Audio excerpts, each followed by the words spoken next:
Work and Health Research Centre, we conduct research that directly informs workplace policy and practice. The focus of our research is improving health and well-being in the workplace. In 2008, we were awarded funding from the New Dynamics of Ageing programme to conduct a 4-year study entitled Working Late: Strategies to Enhance Productive and Healthy Environments for the Older Workforce. A major component of the Working Late project involved developing interventions to encourage people to be more physically active at work. The interventions were targeted at workers of all ages because if you want people to be healthy in later life, then you really need to intervene at an early stage. Physical activity is extremely important in reducing the risk of obesity, type 2 diabetes and stroke. When we talk about physical activity, we shouldn't just focus on vigorous physical activity, but also light physical activity and reducing sedentary behaviour, so things just like walking. People nowadays are spending more and more time sitting. Typical office workers will sit for over 10 hours a day, spending more time sitting during the day than they do sleeping at night.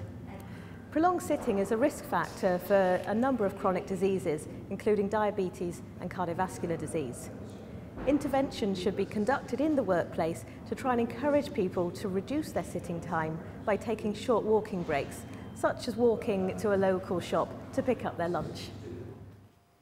In implementing the Walking Works Wonders intervention, one of our major aims was to increase levels of physical activity both inside and outside of the workplace and reduce the amount of time people spent sitting. During the course of the intervention, we collected psychological measures from individuals, including data on their work performance, job attitudes, lifestyle behaviours and self-reported health, as well as their sleep quality. We also collected a range of physiological measures from individuals, including data on their height, their body mass index, their waist to hip ratio, their blood pressure and resting heart rate, as well as data on their body fat percentage and their water levels. The intervention definitely made a big difference to me in that previously I was completely out of touch with various measurements, shall we say, so I had a lot more self-awareness after that. But not only that, but between the first and the second set of measurements, I'd really gone to town and made a difference. So I'd really increased the amount of walking that I was already doing. And I think I'd moderated some of my food intake, which is quite difficult for me. And so I was really pleased sort of 2 or 3 sessions in to notice that I had started to lose weight and change body shape as well. So it wasn't a huge difference, but enough that I felt it and felt much fitter. The health screening process showed a couple of things with regards to my health. I had high blood pressure. I wasn't aware that my blood pressure was that high, and I actually that enabled me to go to the doctors. I also tried to do some things myself, changing my diet, changing the things I eat, changing the things I drink, and looking on the web and trying to find out some things that would probably help bring it down naturally as opposed to medication. So that was quite a good help as well. A challenge for any intervention programme is for it to create a sustained change in behaviour so that individuals will experience any long-term health benefits. We believe that for health promotion information to have the biggest impact on behaviour change, any information that is delivered to individuals should be tailored according to their individual circumstances, thoughts and processes, for example in relation to physical activity. The health assessments provided an important component to delivering tailored information, and people really welcomed the opportunity to take part in a thorough health screening. Well, I think what it made me realise about my daily activity is that I can control it, and I can control it on a daily basis rather than on some sort of hazy, I might do some exercise today, I might not sort of basis. So it focused you in on a daily routine, which I think was very important. Pedometers are small devices which measure how many steps you take. Their visible display provides the wearer with immediate feedback on their activity levels, and pedometers have been found to be particularly good motivators of physical activity.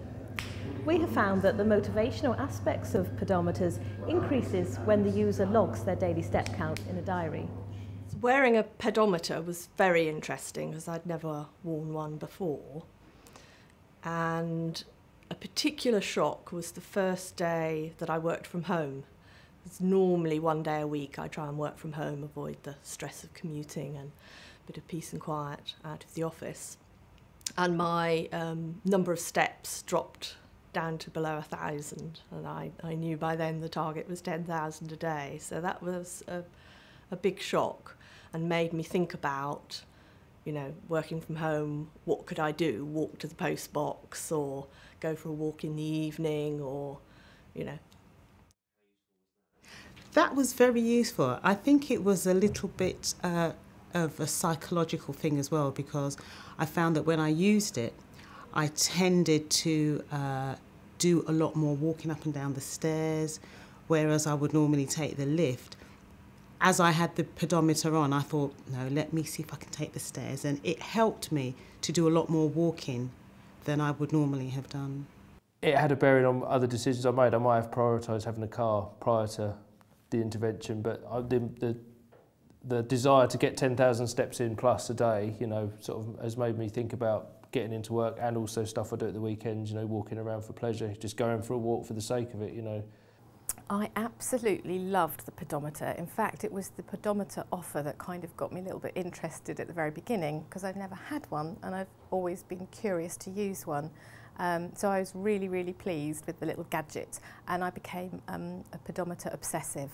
And I had to count the steps for everything I was doing. So I was doing a 1,200 step dog walk or a 4,000 step dog walk. And I started telling everybody I knew, whether they wanted to know or not, how many steps everything was relatively to something else. I lost a lot of friends. No, it was really, really interesting. You just start to be much more self-aware because of the pedometer of how much exercise you're actually getting. I was pleased because I thought I'd be around about the 10,000 mark per day, and I averaged at 12, so I was a goody two-shoes by the end of it. With these interventions, we wanted fresh, new ideas for encouraging people to be more active. So in collaboration with the Royal Society of Arts, we launched a national competition for design students to come up with innovative ways of promoting workplace activity. The standard of the entries was extremely high, and the winners were Rachel Ball-Risk and Jenny Rice, who came up with the idea of the walking lunch. Walking lunch involves placing a large interactive map in each workplace, which displays the office and its surrounding area. Employees were encouraged to use their lunch breaks to go for walks exploring the local area. They were provided with photo printers and information tags to record interesting details of their journey, such as the locations visited and the number of steps recorded on their pedometer. These pictures and information tags were pinned onto the map to develop a community sharing ideas to encourage lunchtime walking. We implemented the walking lunch in several different work sites around the UK, from remote call centres to inner city offices. BT was keen to engage with the Walking Works Wonders project because we recognise that getting people active, getting them to do more exercise is good for their health. Is something that we've been preaching for a long time, and it was a great opportunity to have a structured intervention that we could then see the outcome from. So we were very pleased to cooperate with Loughborough University in running this project. In terms of the impact of the intervention, we were pleased that we had about 1,000 BT people cooperate with the study, and that was across a range of sites in the UK. In terms of the impact that we saw, perhaps the most compelling thing for me was how much people enjoyed it. So exercise is sometimes seen as something that people rather resent doing, but actually simple walking is something almost all of us can do, and certainly our people that took part were very keen to do it.